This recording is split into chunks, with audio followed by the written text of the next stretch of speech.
घ्या. दोन्ही संघ दोन्ही बरोबरी झाले त्यामुळे मैदानासाठी नाणेफेक.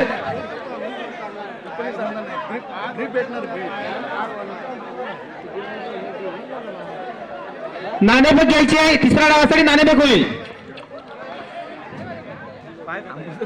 कारण दोन्ही डाव बरोबरी झालेले आहेत.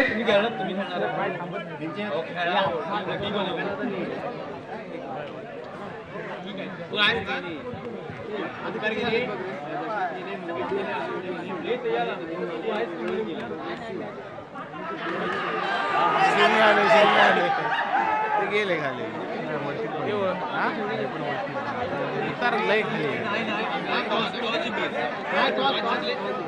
तिसरा डाव टॉसवर होणार आहे. पाहूया हे नसीब का खेळ आहे.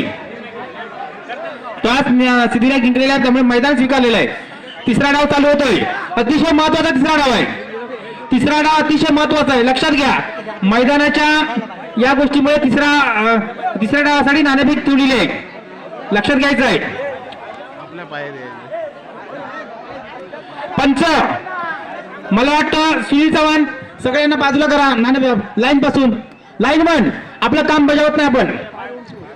कोणत्याही प्रकारे नंतर निर्णयामध्ये चिडाचिडी होता कामा नये कारण सगळे संघ आपलेच आहेत.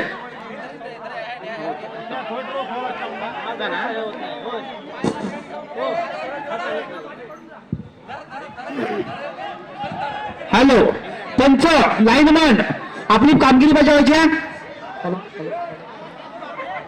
कारण दोन्ही संघ आपलेच आहेत. हॅलो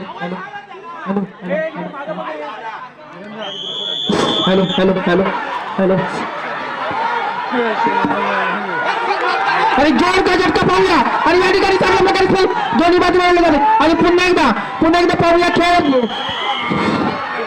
अरे या ठिकाणी मला वाटतं नाणेफेकीचा फायदा सिद्धिविनायक शिवणे संघाला झालेला आहे.